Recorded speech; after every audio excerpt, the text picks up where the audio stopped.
the FTC and Microsoft are back at it again, and so is this podcast because of that exact reason. They should just do the old Zuckerberg, Musk, and fight in a cage. I can't believe that that's real, by the way.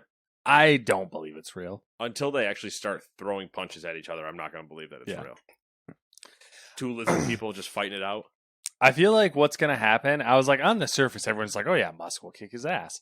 I think Zuck's going to be one of those dudes There's a solid who chance. takes his shirt off and he's just fucking like, not like jacked. Like Yakuza tatted? Yes, but like just like cut. He's the dragon of Facebook? Yes. I would love if he had a giant dragon on the back of him and he was the dragon of Meta or something like that. Yeah. It was like his internal name. Wild. You don't see anyone being like, I want to fight Bezos. No, well, he retired. He's out of the game. Is he? In quotes. The same way that Bill Gates. Nobody's fighting Bill Gates. Yeah, that's true. All right. Gamers 2 Podcast, your weekly roundup of news and commentary related to video games. Anything else that might pique our interests? Like billionaires cage fighting each other. Or billionaires dying in a sub. Beat me to it. What else is weird we got this week? I feel like there was something. It's the weirdest suicide pact I've ever heard of. Yeah. So it's a weird one. I just read a thing on Reddit about the first dive into the Mariana Trench. The submersible on the way down, window pane cracked. And they said, let's keep going. I would have been like, okay, it cracked. Great, it's a great time. Good thing to find this out. Let's just go back up, not double down into we're already here. That's basically what they're like. Well, we're already here. Their reasoning, and then apparently it was repeated in basically the same thing was repeated in different words in a James Cameron documentary. Was that if you have time, if you have heard a noise, how much money is James Cameron making on all these sinking disasters? You know what I mean? There's some stuff going on there. You know what I mean? If you have time, if you hear the noise and you have time to think about it, you're fine. Because that's the thought. Yeah, because if you were going to implode, it happened so fast that you wouldn't even you wouldn't be able to think about it. But I'm not saying the logic's sound. But the logic isn't sound because you heard it crack. Yeah. So you said, let's make more pressure and go deeper. Not. I don't know. Are we at tree falls in the wood? Does it make a sound noise? Like levels of? I think so. I think it's kind of there. I think if a window cracks in the ocean and you have time to think about it, are you really in danger? Is that what we're doing? I just love the logic there. We're like, okay, we're in a submersible, so it's the first time they go into the Mariana Trench. So you're in always. You're in an experience. Where's the first place you want to explore? Oh, clearly, the deepest place in the world. Oh, a trench? Put me in it. So let me find those kaijus. They have to be in an experimental submersible. It's the first time. It's the first time. There's no Wright brothers of the ocean. It's the Mariana Trench, lowest point in the world, Earth. No idea what's down there. Literally, Godzilla could be down there. Literally, quite literally, Godzilla, all the kaijus, just like, hello, going deeper than any person's gone before. You visually see and hear a window pane crack. Yeah, that's fine. That's nothing. And you're just like, let's send it. Let's not resurface, replace the pane, do it again. Yeah, which also, that would have been fine. I'd understand that. I'd be like, yeah, we're just going to fix it and we're going to try again. Like, okay. Yeah. No, send it. Fucking send it. I picture a bunch of side-eye happening in that submersible. You think they talk about it, or you think they just kind of look at each other and then just continue on like it didn't happen? I'm betting a bunch of people look at each other. They're all enough of them are going like, what? Am I crazy? Did everybody saw and heard that, right? And then it takes like 10 minutes of them continuing to go down before eventually the captain realizes that everybody's like weirdly quiet about things. Yeah. And then he turns around and goes, "Oh no, it's fine, don't worry about it. We heard it, so we got time to. We're okay." Yeah. And you're like, I'm just imagining someone pulls out a roll of duct tape from behind his back and just fucking slaps a piece of duct tape on it. It's just like, we're good. I like to picture either that or somebody like poking it, doing the old like, how bad is it? They're just tapping on the broken glass. Oh God, that's terrible. All right, Anyway. If you don't want to die in a submersible, I got some lovely video games that you can play. I got places where you can spend $250,000 before going in the ocean. Yeah. Or significantly less than that, and then have some money in the bank. That's true. Starting with number 1, Aliens Dark Descent for the PC, PlayStation, Xbox. Number 2, Crash Team Rumble for the PlayStation, Xbox. Number 3, The Hunter, Call of the Wild. Emerald Coast Australia DLC. Wow. Game's still going. It is still going. The Last Hero of Nostalgia. And The Rise of Evil DLC for PlayStation, PC, Xbox, and Switch. Number 6, A Broken Spectre for the Quest. Number 7, Trepang 2 for the PC. It's a weird name. Number 8, Apico for the Xbox. Number 9, The Bookwalker Thief of Tales for the PC, PlayStation, and Xbox. Number 10, Dr. Fetus's Mean Meat Machine for the PC, PlayStation, Xbox, and Switch. Do we want to speculate? I don't think we have to. Okay. Number 11, Final Fantasy 16. It's officially here. It's Final Fantasy. You're a Final Fantasy person. Yeah.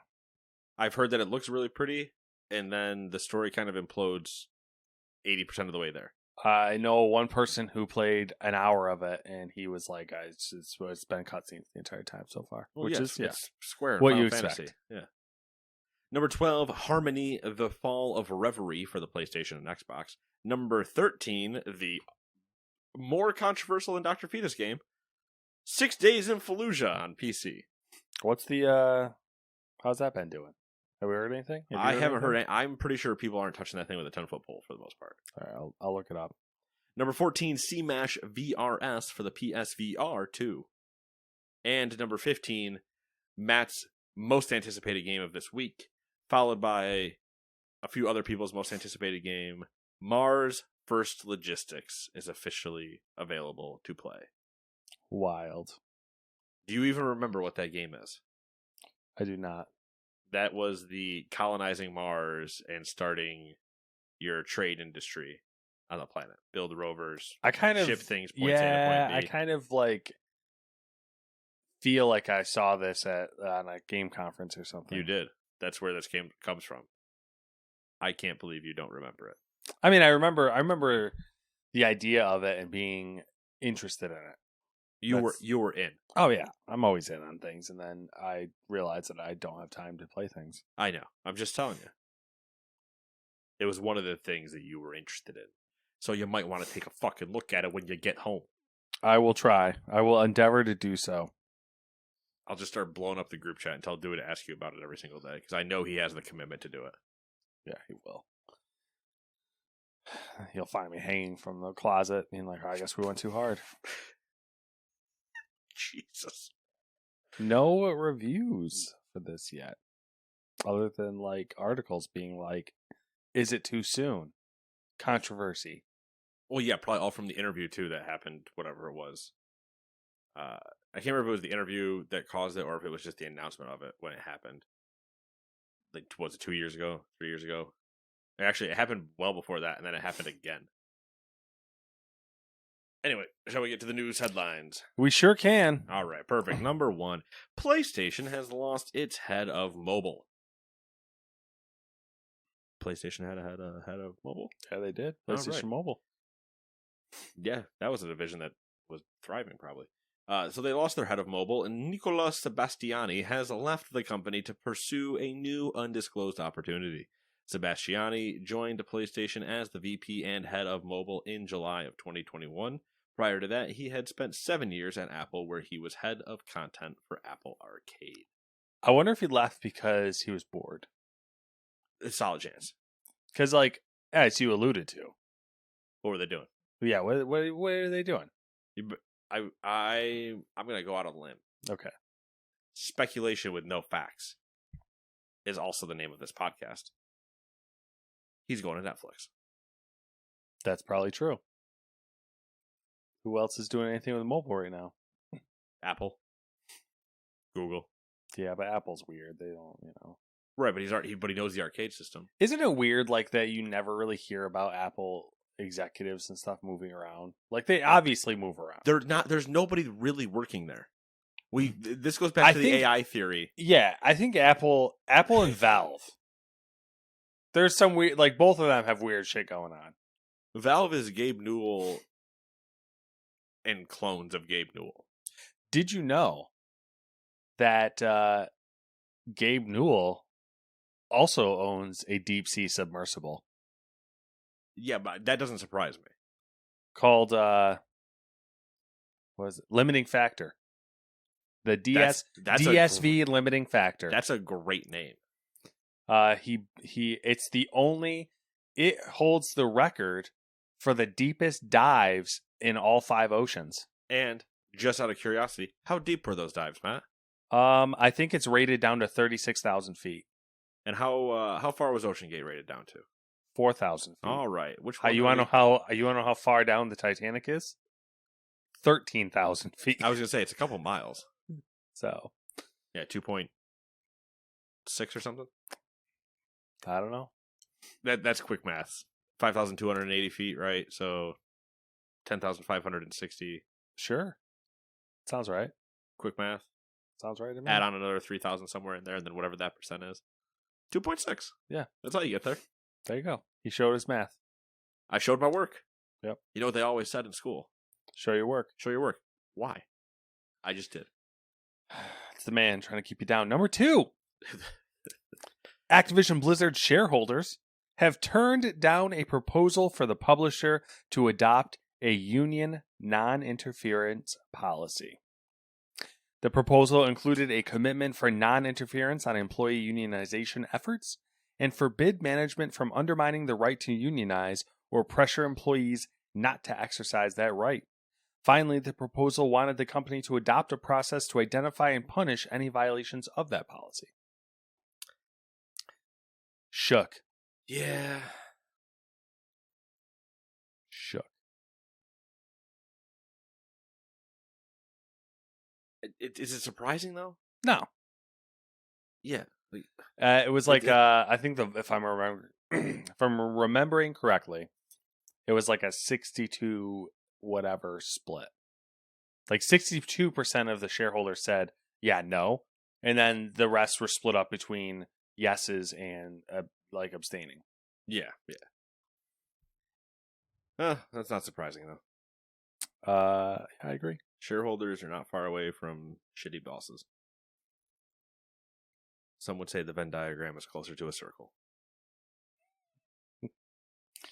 Number 3. A post on Reset Era shared an update from the Los Angeles Tourism Board of Commissioners projecting future sales results based on the cancellations of the 2024 and 2025 E3 events. The ESA issued a statement saying that they are, quote, currently having conversations about E3 2024 and beyond. They also added, no financial decisions about the event have been made at this time.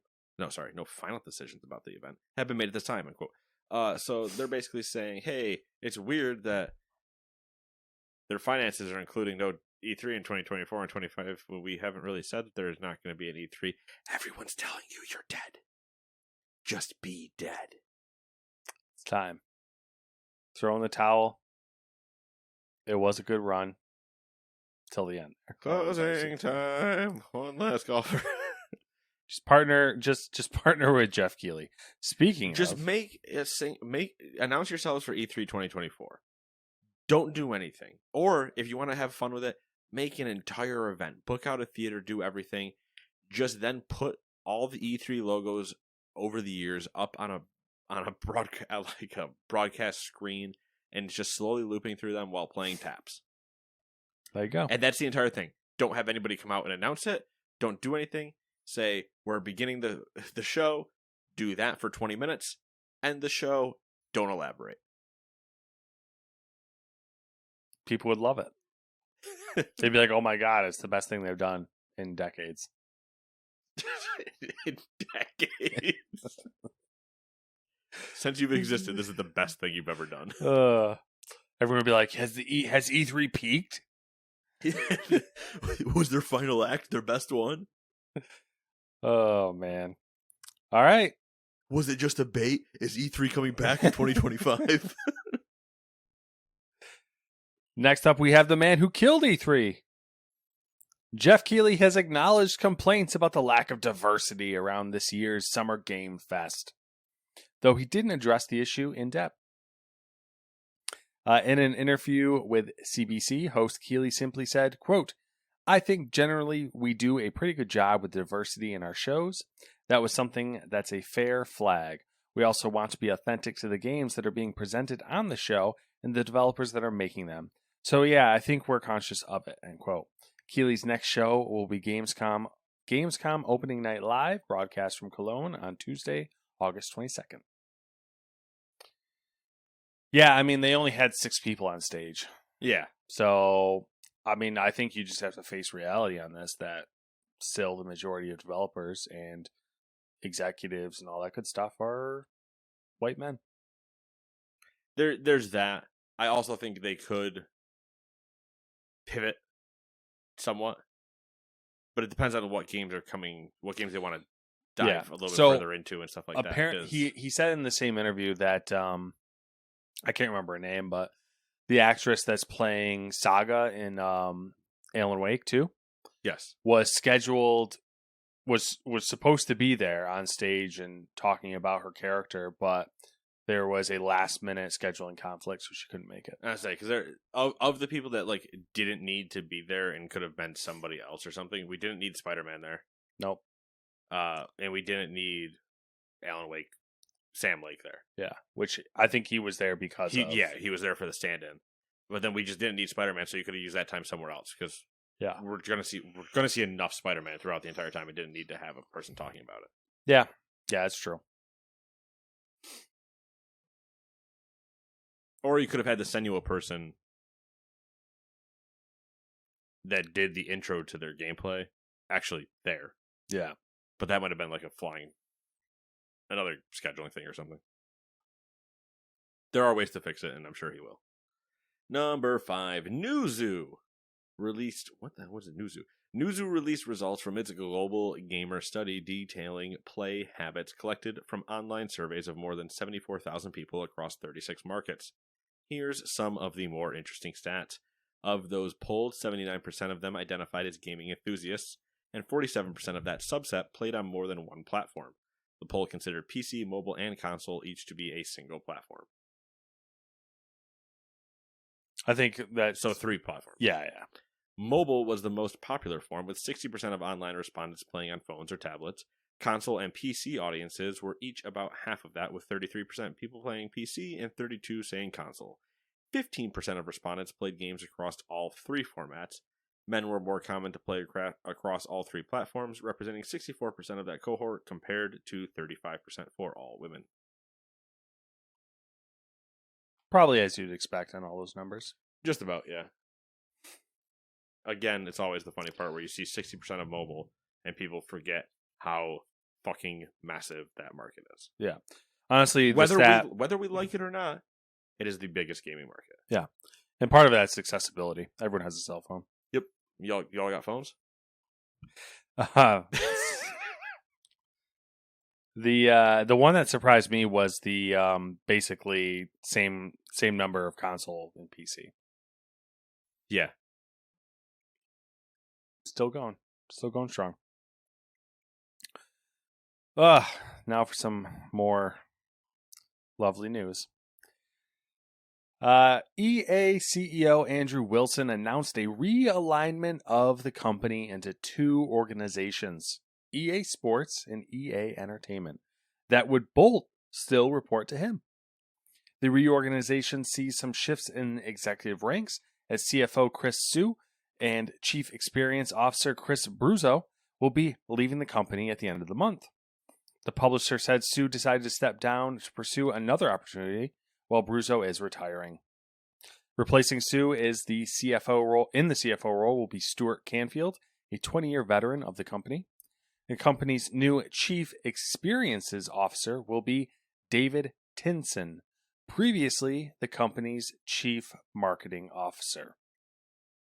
That one's a bit scary. When's the last time marketing made good decisions? Would you If you were running a company, would you want to put your chief marketing, is that what he was? Chief marketing officer? Chief marketing officer into your chief experiences officer role? So I don't have the reaction you'd want me to have. That's fine. That's allowed. I don't think it bothers me that much because of this fine detail. Fine detail.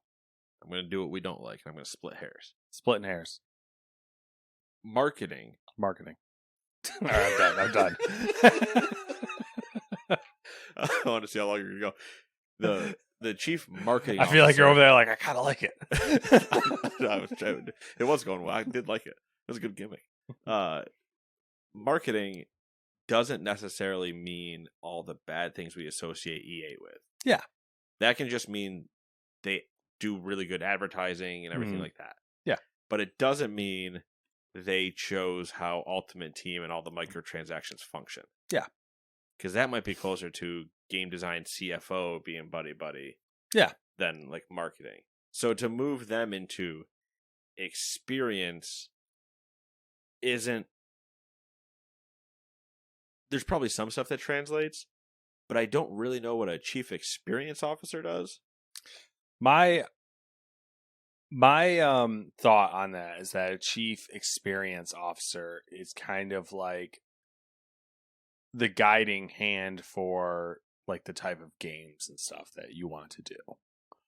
Because that's what I'm thinking. Like a creative lead. Yeah, kind of Todd like Howard. Kind of, not to that level, but because, like the overarching picture. Because for me, if we're having the same conversation, the fact that role exists is a bigger red flag. Oh, yeah, I totally agree. Because what other company do you know of that has a position like this? Yeah, regardless of who I put in it, it shouldn't exist. The only other company I know of that has a position that's not named exactly the same, but essentially the same thing is Ubisoft. Going well. So both of these companies are doing great. It's just the idea that you're letting you're essentially letting marketing. You're letting a financial trend person dictate design. Yeah. Which, if that is how this role works. Yeah. Which should never Or like happen. some sort of creative direction. Yeah. That they should be completely separated. All right, anyways. Until it's too late to change anything. Moving on. Laura, I'm going to say her name's pronounced Mealy. I don't know if that's actually how it is. Sure. Mealy. I don't know. Laura Mealy is also seeing her title shift. She was the former COO of the company, but is now the president of EA Entertainment, Technology, and Central Development. See, now that sounds closer to a role. Yeah. That I would assign with choose what we make type of thing. Mm-hmm. Cam Weber has been named president of EA Sports. Previously, he was EVP, which I think that EVP. Executive Vice President. And Group GM of EA Sports. So basically, same role. So let me take you back to a time, Matt. A time long ago. We could do this for the entire podcast and it wouldn't get old to me, but people would be fucking irritated. Take you back to a time long ago. In the EA of yore. Yes. EA Sports. It's in the game. Was one thing we had. Yeah. Do you remember all the intros of EA? No. So we had Electronic Arts. Yes. Then we had Challenge Everything. Yeah. We had It's in the Game. Yep. We had Live. That was a specific to the sports thing still. Yeah. You had Big. You had all these other subsidiaries underneath it. And there was EA Sports and EA. I don't remember what the actual other division was, but they've already had this whole 2-division thing before. Yeah. Then they canned all of it. Yeah, and then they went singular. They went EA. Yep. And now they're just doing it again. They're doing it again. Yep. Are we vicious cycling? Running it back. Run it back. time is a flat circle. I don't get the point of this. I get the point of it if they were being smart about it, which we don't think they are. If they were being smart of it, where they're looking at things and going, why is our sports decisions influencing Star Wars? Like, that shouldn't be happening. They should be separated to say, here's our creative and fantasy side. The EA originals, all that stuff is over here. Mm-hmm.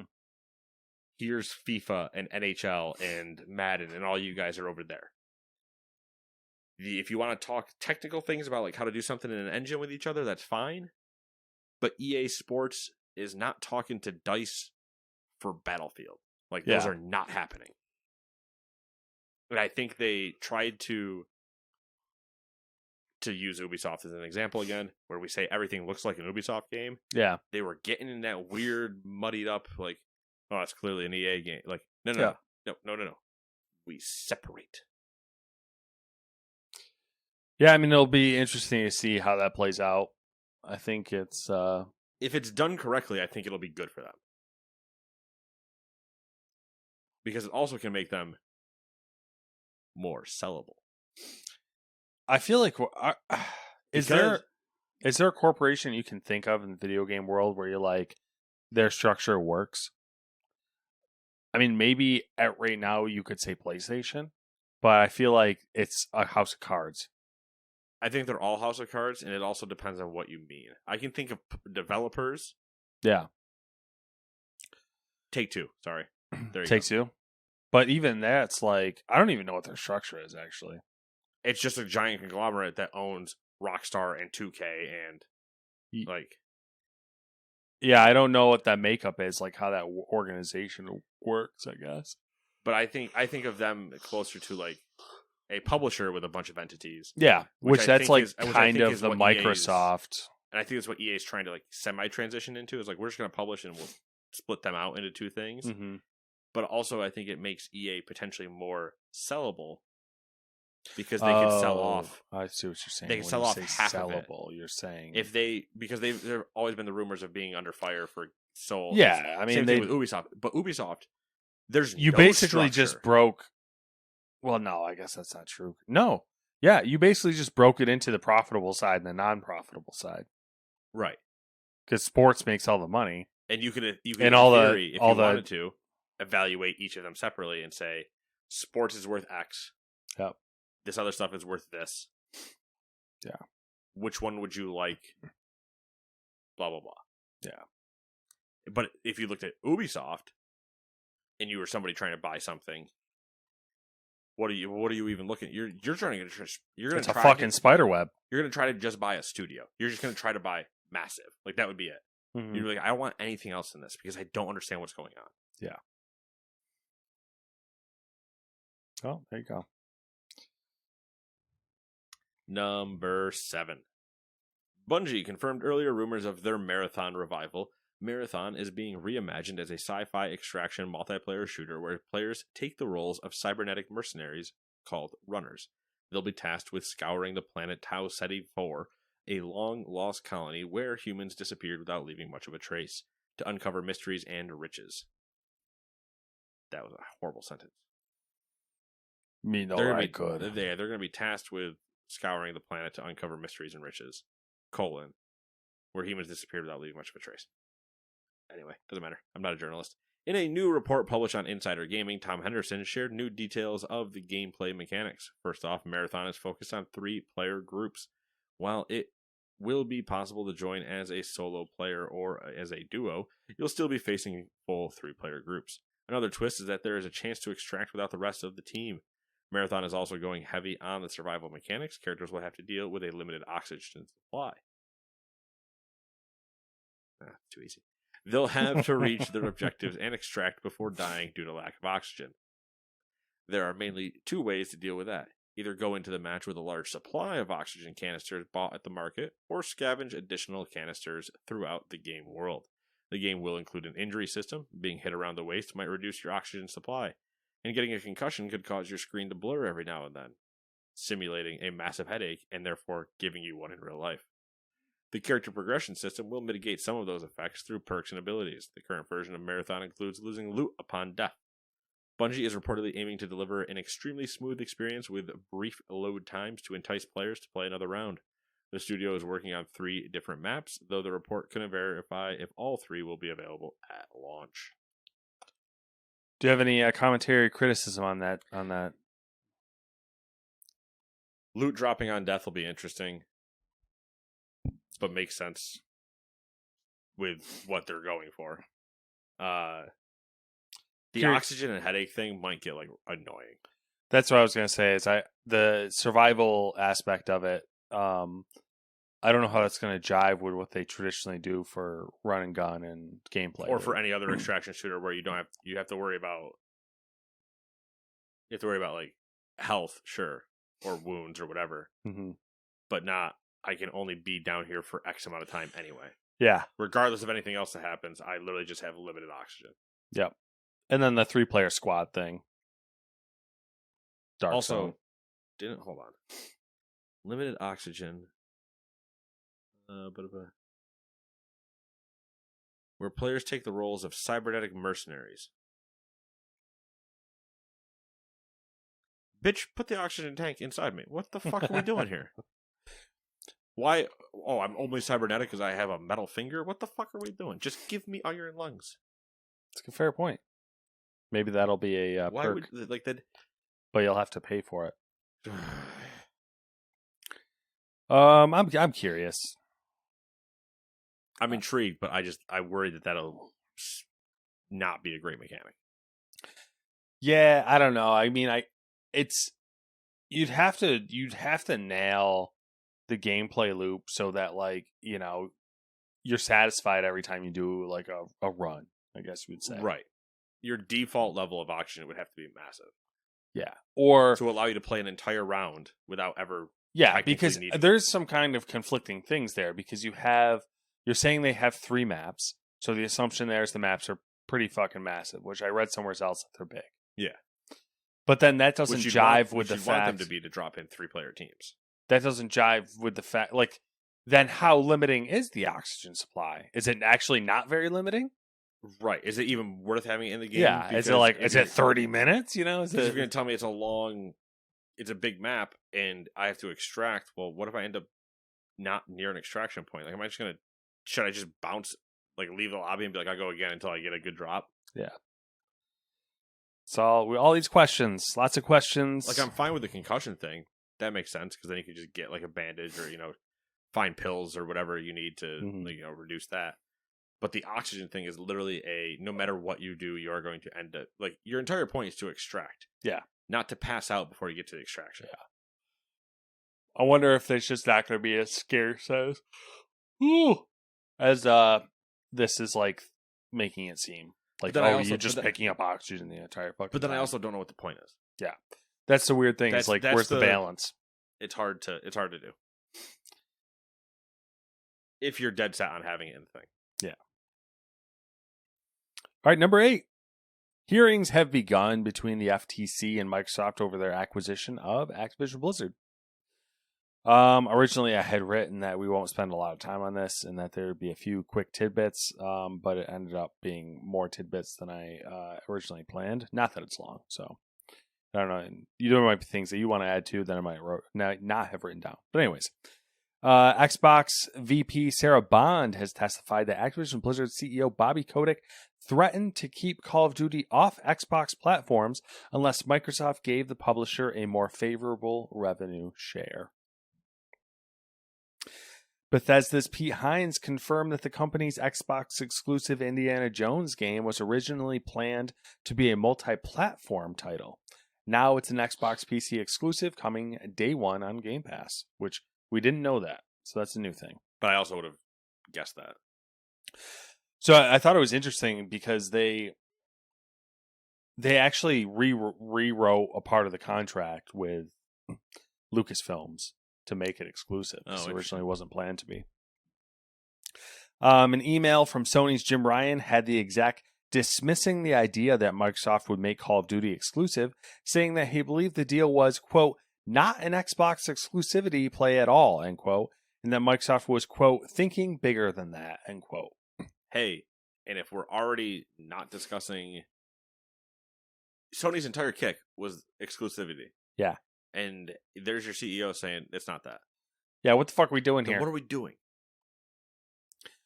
Microsoft has outright admitted, quote, Xbox has lost the console wars, saying they've, quote, consistently ranked third behind Sony and Nintendo, unquote.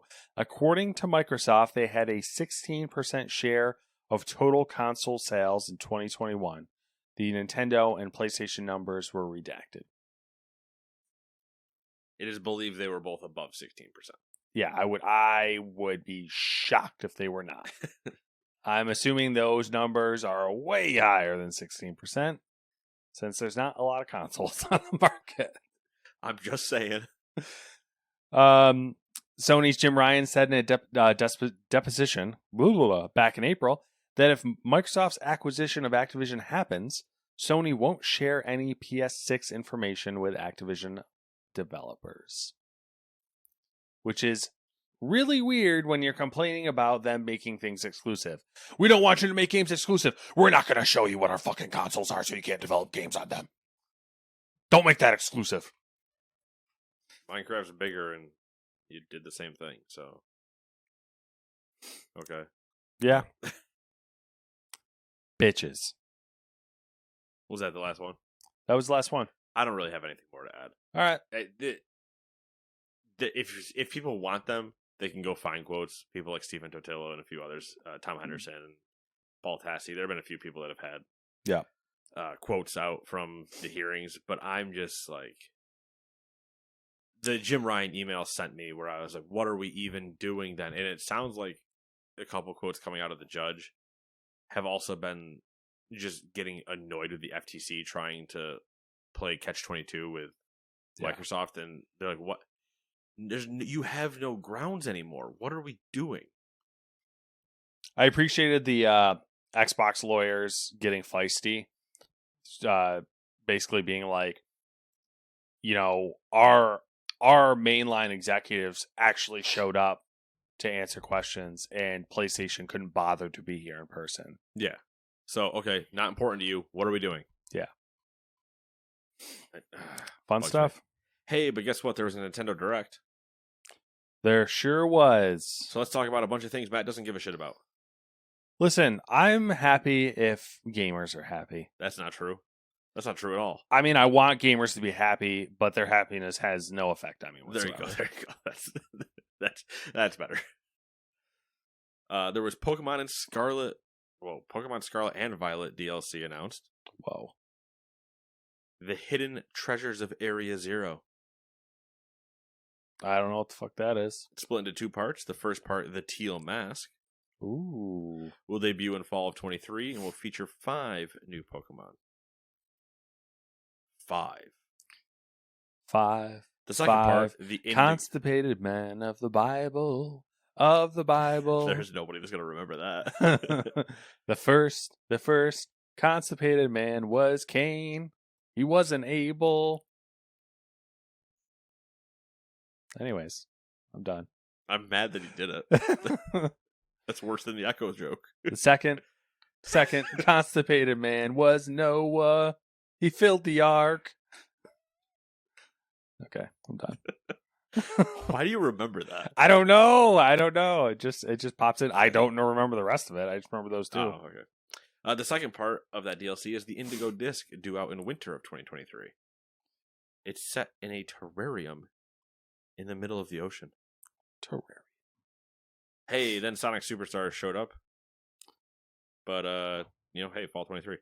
Then we got Palia. Palia is a free-to-play farming sim with combat and cooking elements.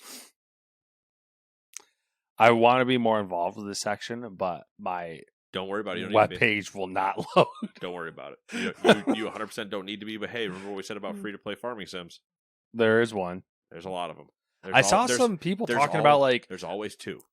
A Fae Farm or something. There's a master and an apprentice.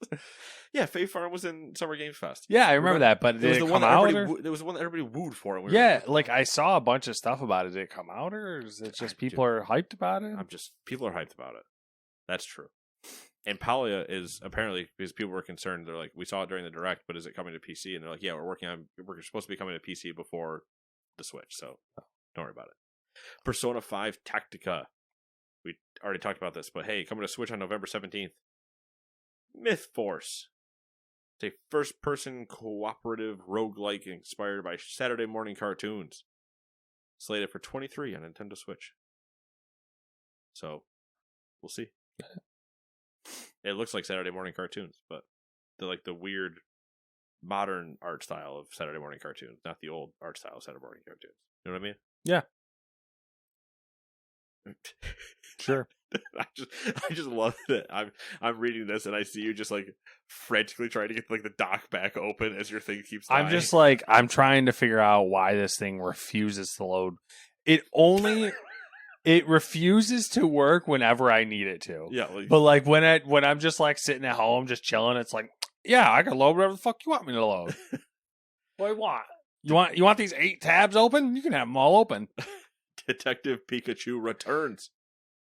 Tim and a talking Pikachu star in Detective Pikachu Returns. Follow up to the 2016 game for the 3DS. It's been 8 years. Whoa. 7 technically, but yeah. That long. Already. Yeah. But, only 4 since the movie. So that will be out October 6th. So you can be a detective on October 6th. Super Mario RPG. The first Super Mario RPG is getting a full remake out November 17th. I'm kind of like, hell yeah. Yeah, I saw that one and I was like, I feel like people are going to be really, really into this one. I'm pretty into that. Then we got the Batman Arkham trilogy.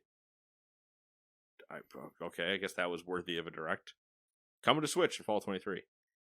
Gloomhaven coming to Switch on September 18th. Silent Hope, a role-playing game that stars 7 protagonists who don't speak, is out October 3rd. I love how like Nintendo is just over here low-key just shoving games down people's throat. Being like, you motherfuckers want games? We got games for you. Speaking of games, Manic Mechanics. The cooperative party game Manic Mechanics.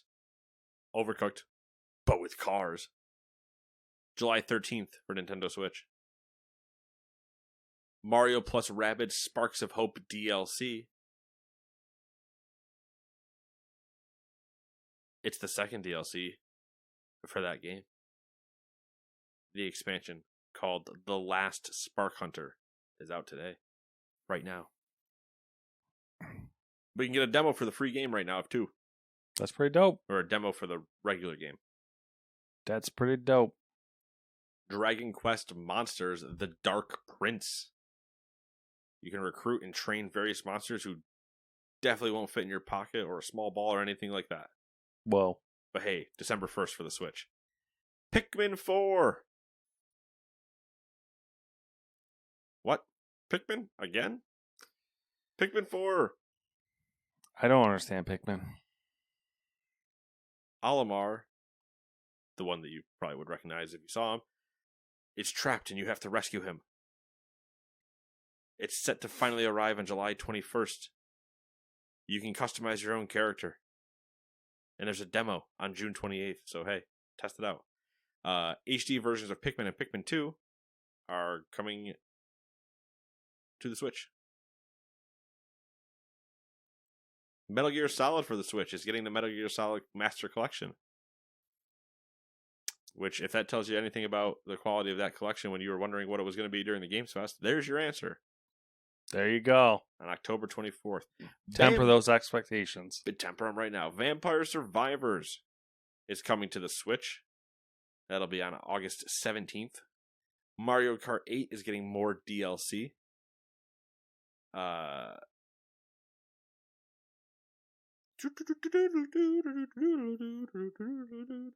Includes a new course called Squeaky Clean Sprint, and therefore puts Nintendo on track to hit its stated goal for the racer that Mario Kart 8 would receive 48 remastered courses by the end of 2023.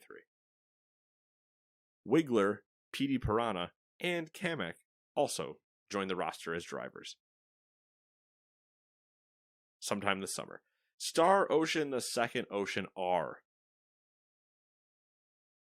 That sounds intense. November 2nd, and man, is a JRPG. WarioWare Move It. You want mini games? We got micro games.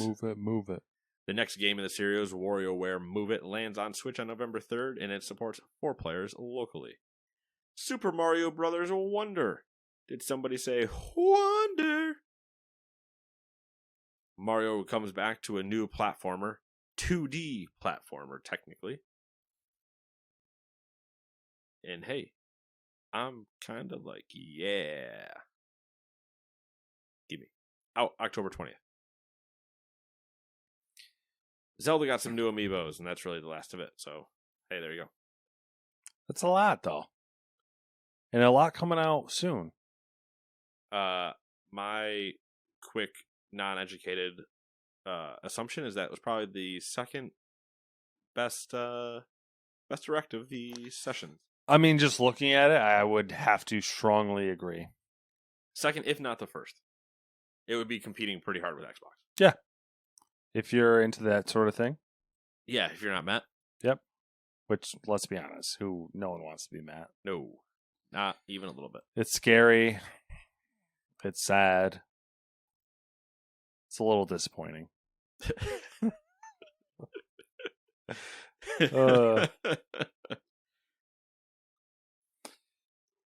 Just for the record, I never got the website to load that entire time.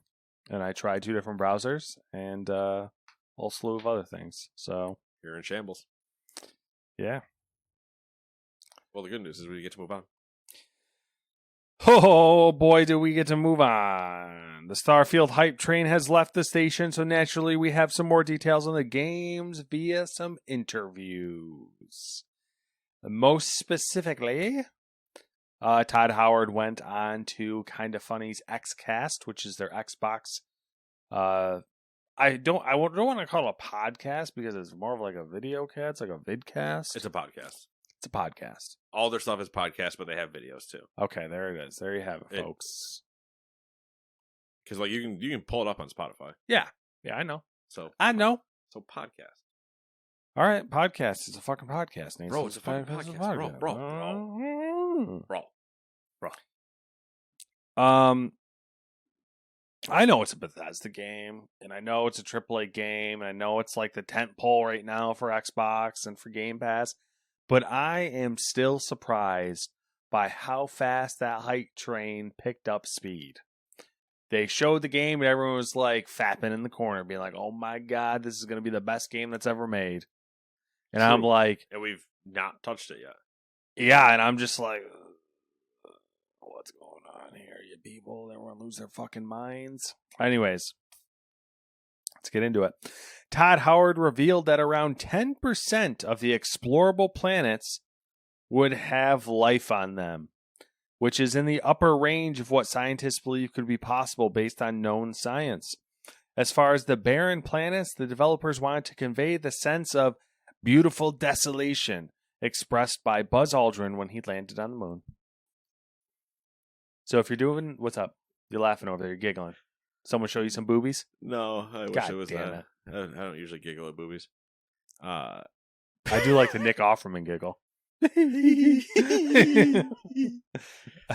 There is that. That does happen. But yeah. This was a Jeff Grubb tweet. Okay. Satire. Oh, love it. FTC. Quote. Is The Elder Scrolls 6 not coming to PlayStation? End quote. Phil Spencer. Quote.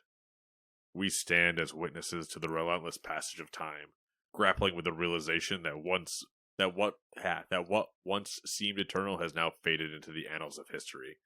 The vibrant hues of youth have dimmed, replaced by... Jesus. I love that. Yeah. Anyway, shit. Sorry. No, it's fine. So 10% of the explorable planets will have life. So if you're doing math at home, since there's going to be over 1,000 planets, there'll be over 100 planets that have life on them. He showed his work, folks. He did the math. That being said, that's also probably correct, though. That's probably what we want. That's a lot. It is a lot, but when we were worried about, like, the over 1,000, like, it's a lot, yada, yada. Yes. Okay, but there's only 100 plus that are actual things you're going to interact with and not just obliterate by horrible space mining techniques. Yes.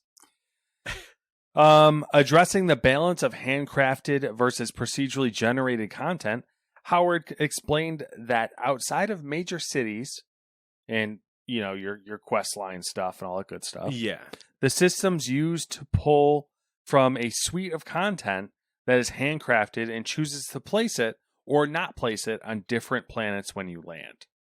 Oh, okay. So they have an assortment of handcrafted things, and then the system's like, oh, the player, he's going to land on that planet. Get that fucking planet ready. And it wraps that planet in its procedurally generated texture bullshit. And then it's like, let me shit out this handcrafted little spot right here. I picture this essentially literally being the... And then they take the fuzzy tool on Photoshop and they smear the handcrafted part with the fucking procedurally generated part so it all blades together. What was the... It's not Up, but it was the Emotion movie. Elementals? No, that's the new one.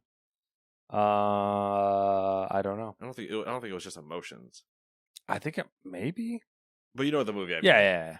That's what I essentially picture happening inside of this AI. Yeah. It's either that or it's a mix between, this is a SpongeBob reference, you're not going to get it. But they look inside his brain, and it's just a bunch of mini SpongeBobs like ripping filing cabinets open, trying to find things, and everything's on fire, and it's all... I just pictured that exactly happening when they're like, players landing, I need that! And it's just a bunch of people yanking things off of shelves to basically just assemble the most cluster planet they can. Yep. That's probably what's happening. Starfield doesn't have mounts or land vehicles of any kind. And there's also no fishing. Thanks, Gary. Yep. Howard confirmed that the 4 constellation companions... Did you see that question, though? Of him asking the fishing one? Oh, yeah, it was the best part. It was semi-awkward. It was Gary awkward. It was Gary awkward. Which is good awkward. But yep. I love Todd going, define fishing. Yeah. Because I immediately was like, he means just murder a bunch of people and pick up resources. That's what Todd means. Howard confirmed that the 4 constellation companions are the romanceable characters in the game. When asked if players could have the crew entirely composed of robots, Howard hesitated before answering technically yes. So I'm assuming that means if you just have the one fucking robot. Or if you just have however many. Maybe there are 3 maybe robots. There's like 2 or 3. Like, yes, you could have an entire crew of only robots. It just means you only have 2 people. Yeah. Which I appreciate. No one else is going to read into that. Yeah. But you and I both know, technically, yeah. Technically, in a Bethesda game, you don't have to play the game. Which was low-key what Howard said the entire time, basically. It was like, you can do whatever the fuck you want. We don't really give a shit. Todd shared that players can... So Todd, what are we supposed to do in this game? I don't fucking know, man. Whatever the hell you want. I don't fucking know. I didn't play it. No. You think I came up with this? I said I want space Fallout. Boom. Space Fallout. Todd shared that players can customize ships they steal from others, but that it has to be registered first, which is a process that costs credits. Oh, yeah, of course. So it's their way of balancing. Well, you got to switch over the license, Space Pirates, you got to make a license. You got to make it legitimate. Yeah, exactly. It's the equivalent of going to GTA and repainting the car. Exactly. Todd Howard also notes that the shipbuilding system is extremely deep. He was actually pretty did you watch the whole thing? No. He was pretty specific where he was he accentuated this more than I would have thought. But he said it is extremely deep and many of the options available in it are expensive and meant for players in the late game. So he says the same thing about outposts and using them for resource mining. So here's the couple things I'll say real quick, just based on listening and quick interpretation. Mm-hmm. No wonder they're doing AI planets because take a guess where all their creative time went. Ships and outposts. Yeah, shipbuilding outposts. And they learned from Fallout 4 to not make things not snappable. Yeah. He also mentioned that all the ships. If there's a Preston Garvey, though, I swear to God, I think there is. I mean, I rewatched the gameplay and I realized right off the bat, I was like, those are fucking. That's an outpost, and the player character is going there to defend it. Which I don't mind. It just can't be every 5 seconds. Yes. There's a reason I never went back to the settlement wherever he was, because I was just like, no. Yeah, he's gonna run up to you. Settlement needs your help. I was gonna say something. What was it? Shit. Oh, he said that all the ships you've seen so far were created with that same system that players have access to. Which means Optimus Shippus, yes, was a thing. It was. Howard refers to Starfield as a modder's paradise. Quote, it's important for us to not just enable that, but to participate, right? To make it easy for them. To make this where they can make it not just a hobby, but a career. And then to steal all their content. The career is a real slippery slope. We've had a lot of great success there, so looking forward to what everyone's going to do with Starfield. 110% there's going to be a modding storefront of some kind. There would have to be for the word career. Yeah. Or they would have to be okay with people selling mods for the game on not their market and them losing money. Yeah, so they're going to have a marketplace for mods and they're going to take some sort of revenue cut. Or, well, that. And then if, depending on maybe what the mod is, maybe they would actually be like half using it for like scouting talent. Because what better way to that would be a good way to do it. Like, what better way for you to get talent than somebody saying, I took all your assets and did this. Mm-hmm. And then being like, oh, why didn't we think of, you want a job or? And then finally, Howard passed on answering whether black holes exist in the game. So there's probably some sort of story beat centered around those. Yeah, probably. Yeah. Any thoughts, feelings on any of that? No, just I'm happy as long as we're still on track for it to always come out when they said it's going to now. I don't need to hear anymore. I will say that Todd Howard specifically called out Red Dead Redemption 2 as being a heavy influence on what they wanted to create. Good. And he did also say that it is, how did he word it? The best feeling game they've ever made as far as like controls and playing and stuff. All right. All good things. Now just give me the game. You guys can now disappear now and not talk about it again, and I'll be happy. Yeah, I agree. I concur. So let's speed through the quick things, shall we? We shall. Number 1, Activision is sunsetting the original Call of Duty Warzone. The free-to-play shooter will go offline on September 21st, 3 years after launching. Rip. Number 2, the Metal Gear Solid Master Collection Volume 2 lineup has leaked and was then confirmed by IGN. Metal Gear Solid 4, Guns of the Patriots, Metal Gear Solid 5, The Phantom Pain, and Solid Peace Walker. Number 3, Annapurna Interactive will be holding a showcase on June 29th, 12 Pacific, 3 Eastern, so get ready. Number 4, Ghostwire Tokyo has reached 5 million players, which is actually kind of impressive. Number 5, Immortals of Avium has been delayed until August 22nd from its original July 20th, so about 1 month. Twitch has introduced new content classification labels to replace its current system for mature content. Previously, streams only had one mature content toggle to turn on and off. The new labels aim at tagging the content more specifically. Number 7, Australia's digital games tax offset has now officially been approved. The DGTO provides a 30% tax incentive to Australian studios with projects above Australian $500,000. When we take over, Capcom has recently turned 40 and announced that it has sold approximately 500 million games globally. That's a lot. That is a lot. Guerrilla has added a Lance Reddick memorial in Horizon Forbidden West. Specifically the DLC. Yep. Roblox has announced that users can create games on the platform for people ages 17 and up. Players will need to verify their age to develop and access the experiences. Age verification will require users to upload a photo of themselves and a government-issued ID. Didn't they have a data breach recently? Yeah, great thing to issue government-issued IDs and upload photos of yourselves. Head of Xbox Game Studio, Matt Booty, has said that Xbox is waiting for an audience to emerge for AR/VR gaming before it expands into the division. Into that division, not, the division. Microsoft's buying Ubisoft. Hint, hint. EVE Online has, 20 years after release, become the first video game to seamlessly integrate Microsoft Excel. Excel is now a free add-on for EVE Online. That's wild. It was always known as Spreadsheet Simulator. Yep. And now it has it. They did it. They fucking did it. Those bad lads. The death of Discord has begun. Discord is expanding server subscriptions with longer-term plans to effectively turn servers into storefronts. Here are the known changes so far. Tier templates, which are formalized subscription tiers with prices set by Discord. Downloadables, one-time purchasable digital products or subscriptions sold by server owners. Server shops, a single home for server owners to sell server subscriptions, downloadables, and premium roles. Cool. I'm downloading TeamSpeak.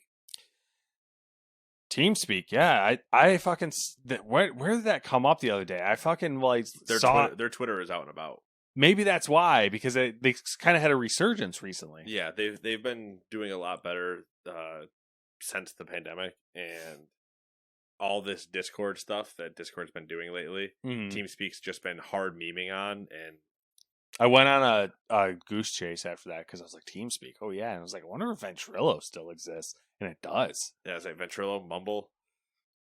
Wild. Anyways, Star Trek Infinite had a gameplay trailer released for Picard Day. It is in fact a grand strategy game set a couple decades for the Next Generation show. I am 100% in on this. He is. He threatened to take an entire fleet of some type of fighter and attack Romulan warbirds, all right? I apologize. Gonna go kick some Cardassian ass. Some what? Cardassian. Kim?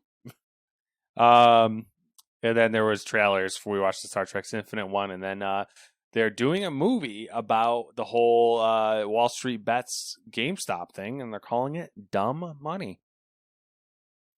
A lot of people. It's got a pretty interesting cast. A lot of people in it. It'll be interesting to see how that gets received and what it's actually doing, because it's not a documentary; it's more just a movie entertainment. So yeah. Anyway, that's all I got. What have you been up to? Anything we need to discuss? Not really. Mowed my lawn. That was pretty nice. Neighbors put up a fence in the backyard, a vinyl fence. That's interesting. They fucking murdered all of our hostas in the backyard without telling us or saying anything to us. So that was nice. Pulled the trigger on some sim racing gear because I've been sitting home. It hits 8 o'clock at night and the baby's sleeping, and I sit on the couch staring at the TV, being like, I don't know what to watch for like an hour or 2 hours every night. And I'm like, you know what I could be doing right now? Racing. I could be doing some laps.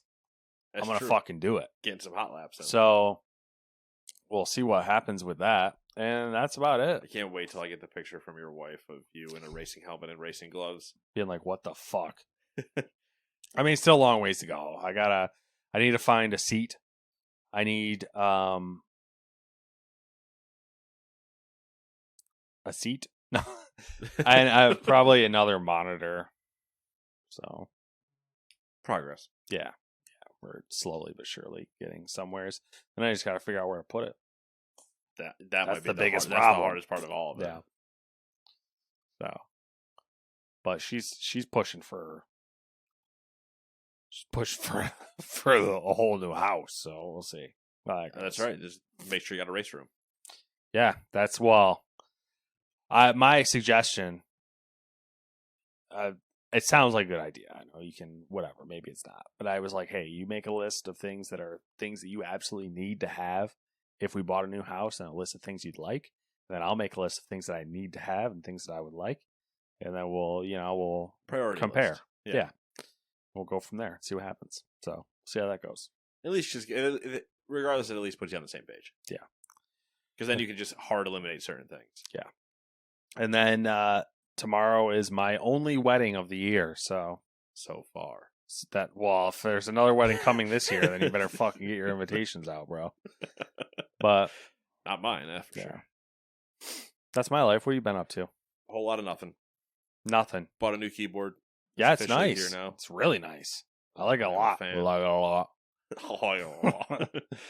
lot. So yeah, that's here, and that's really the crux of it all. WoW still doing WoW stuff. I saw some controversy surrounding a certain quest on the test server. Yeah, they've been doing some weird shit. I don't really want to talk about it. Okay. It's getting in the weeds about stuff that's you're getting in the weeds about lore. We'd be getting into like a WoW podcast, and it's not. Let's put it this way: it's not a quest they should have written based on everything they've been sued for. Yeah, I think it almost sounded like they paint themselves in a corner because they they needed to cover it, but they literally in order to complete the quest, the player character would have been complicit in sexual abuse and rape. Yeah. Like, why would you do that? It's in the lore that it happened. Why would you make the player interact with it? Yeah, I feel like you could have retconned it and people would have noticed, but like that's the better side to be on than the side of like you have to do it. Yeah, you could have just been on the side of still freeing her instead. Yeah. So then like making sure it continued. Like it was a really poor taste. Yeah. You still playing though, I'm assuming? Still playing WoW, playing Diablo. Still playing Yakuza Like a Dragon. Yeah. Being Ichiban Kasuga. Yeah. My first time seeing it on in person, playing it, and it looked better than I thought it was going to. Yeah. Yeah, it is actually $15. Yeah, it's a steal. I'm so in. Because I watched, and I told Matt this, but because I watched Ray play in Japanese, I'm playing it in English. And it is, once you have a Japanese voice actor in your head for how a character sounds, and then you hear it in English, they are not at all close to what you think they would have been. I have very strong feelings on this because I watch a decent amount of anime, and I just feel like Japanese voice actors are just leagues above. Yeah. English voice actors. And I don't know if it's necessarily like a talent thing. I think a lot of it is the production. Like I think that the people who are making the English dialogues of things just try too hard. See, I don't have a problem with any like inflections or anything. Mm-hmm. It's just I hear it's like tonal things. Yeah. Like you hear somebody with a higher pitched voice doing one character, and then when they go to the English side, it's like 3 octaves deeper. Yeah. They don't even sound like the same pitch. Yeah. But the English acting in English voice acting in Yakuza is still really good. Yeah, it's not a talent thing. It's more as like it just doesn't feel right. Yeah, and I think there's still a little bit too where it's like I'd be very curious if you put them both in a room, both speaking the same language, regardless of what that would be, either the Japanese voice actor speaking English or the English voice actor speaking Japanese, where the inflections start to lie in the different languages of natural flow of conversation. Yeah, I think you might be onto something there too. And I have a pretty strong basis for this, for my theory, like my feelings that the Japanese voice acting is better, because one of my favorite animes of all time, Initial D, I initially watched it. I saw it first in English. Yeah. And was not exposed to it in Japanese until much later on. And I watched it in Japanese and I was like, this is way better. Yeah. So like it's not like there's certain things with just like how the languages themselves like flow and whatever that it can seem weird, and then when you hear it another way you're like, oh, that actually sounds like a lot better. And yeah. But yeah, so far it's been great. Still very, very early on in the infancy of that game.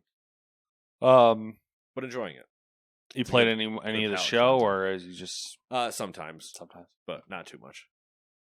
Mainly been WoW and Diablo. So WoW, Diablo, and a little Like a Dragon. Yep. True. How's Diablo treating you? Pain. I gotta switch my build. Oh, Pulverize just hurt. It's sad now. You're in the grind now, right? I'm in the grind of now. I need to get gear. Yeah, you're gearing. Game is beaten. Gear grind. But I still got like 40 levels or 35 levels to go to hit 100. So that's going to be a grind anyway. But in the meantime, I need to get all this gear to do everything. So that's the process. There it is. There it be. All right, that's all I got though. I'm good. All right, cool. Then we will see you guys in 7 days. Bye-bye.